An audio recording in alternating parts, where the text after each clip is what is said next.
bodybuilding career. Yeah. Actually, he had no influence on my competitive career, Mm. only on the way I thought about training. Yeah. And perhaps even more important, the way that I thought about thinking. Yeah. While my parents and teachers had paid what amounted to be, in retrospect, only superficial lip service to the values of thought, logic, knowledge, science, reason. Arthur Jones, on the other hand, was absolutely passionate about them. Right. And this impressed me very, very much. Mm. My first communication with him, as I said, was by phone. Mm. And it was not really a conversation per se, but a lecture, Right. during which he explained to me in the most precise, scrupulously objective language possible, the actual science of productive bodybuilding exercise. Right. The nature of the cause and effect relationship between intense exercise and muscle growth, and why, in light of the body's limited recovery ability, such exercise had to be brief and infrequent Right. if it was to be productive. Yeah. During that conversation, Peter, I realized that I was not the expert I had thought. Mm. Mindlessly thumbing through or what amounted to mindlessly thumbing through muscle magazines and memorizing training routines doesn't make one an expert. Right. I realized that I knew little of value about exercise, whereas this man knew a lot Yeah. about exercise. So it literally was a wake-up call. Yeah, sure. In the middle of the night. Yeah. Reflecting about all of this later on, I came to understand just how much focus, intense thought, and meticulous use of logic Arthur had to have exercised in order to Mm. be able to so thoroughly grasp and ably communicate his ideas. Mm. For a long time, I was fascinated by Arthur's intellect. Yeah. It was extremely different from other intelligent people I had known. Different in a way that I liked and admired. Yeah. The other individuals, the other intellectuals that I knew, had minds that were characterized by the fact that they had memorized considerable quantities of information as opposed to valid knowledge necessarily, Right. which they loved to impress other people with. It wasn't knowledge and the truth that was their primary concern, but others. Right. These are individuals I refer to as second-handers. Right. Their primary concern is what others think. Yeah. Arthur was just the opposite. He was intransigently fact-centered and truth-oriented. Yeah. Well, why was he so? Why did he get into the resistance exercise? What was the drive for him there? Well, it started out as a personal interest. Before becoming intensely involved, he had been a movie producer, producer of documentaries on wildlife animals in Africa. Yeah. He was also a conservationist, Yeah. conservation expert. He had, on numerous occasions, relocated whole herds of elephants from one point in Africa to another point for the purpose of conservation. But it wouldn't appear that a man with that sort of background would get into the business of building muscle tissue, which... Several years ago, I ran into a guy who claimed he knew Arthur in Africa. Yeah. Said that he would occasionally go over to Arthur's compound or wherever it was he had there in Africa. And even back then, Arthur was passionate about the science of exercise. He was doing research even in Africa, tinkering with making machines and conducting his own research. Yeah. So it started out as a personal interest, and probably never thought it would develop into a commercial interest, but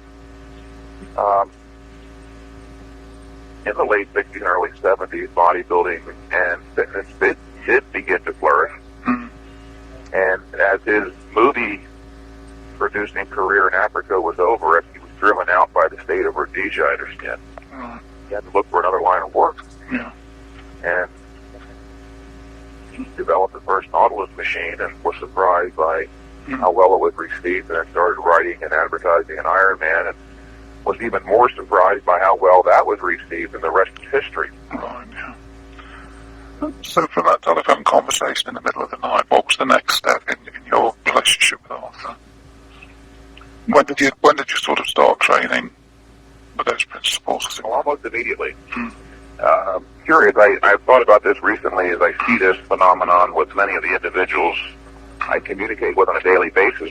There was a short time during which I resisted some of that. While I intellectually grasped it, recognized its validity, I still had operating in my subconscious the premise that more is better. Right. And I had to work with that. Yeah. This is the way ideas work in the human mind. Yeah. Once you develop a conviction, you've got to work to get rid of it, even if you develop an alternative conviction. Right. It's like a habit that you've got to get. Yeah. Yeah. But I kept going back to Arthur's articles and even making repeated phone calls down there and thinking about it on my own. And eventually I did so much of that I became fully convinced that the more is better idea had no application. Yeah. In fact, as Jones has pointed out repeatedly, the volume factor or duration is always a negative. Whether you train for long periods or short periods, that factor is a negative, as no matter how much you train, an inroad will be made into your recovery ability. Right. That's always a negative. Yeah. But Jones did have a big impact on me, and I was working with his ideas for a long time. From the moment we hung up the phone together, I started thinking about what he had communicated to me, reflecting on my own experience, connecting his ideas to what I already knew, and I became fully convinced this guy knew what he was talking about, that he was right. So as a matter of fact, hold on, let me think about this for a second.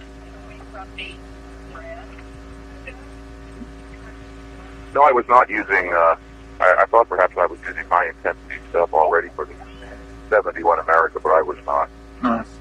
It definitely was not until after I had talked to Jones. Right. Yeah. Was that the clincher then? You became aware of his ideals through Iron Man and then actually speak to the man himself? Yeah, I was vaguely aware of him through Iron Man, but I just thought he was another writer like Steiner, who was reacting against the leaders, perhaps. Yeah. That was the attitude I had at the time. Right. And, but later on, after having heard Jones, I knew that I was definitely on the wrong track. Yeah. I gave it a lot of consideration once again and changed my ideas, went 180 degrees in the opposite direction. So in 1974 you went down there for a month, so how do you remember that period? No, I didn't like it so much. I got to spend some time with Arthur, which further impressed me. But I didn't make much progress. I was very disappointed. Any idea why?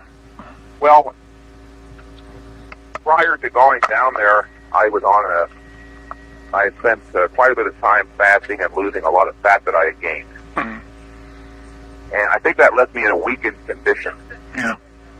And there was also a mistake that Arthur Jones was making 20 years ago. The theory that he advanced back in the early 70s, the theory of high-intensity training, whose principles are that exercise has to be intense, brief, and infrequent, is universally valid. But Arthur was missing a very important bit of knowledge back then.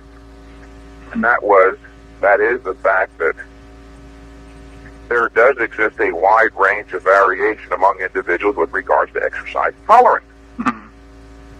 Just as there are certain individuals who don't tolerate exposure to intense sunlight as well as others, there are individuals who don't tolerate intense exercise as well as others.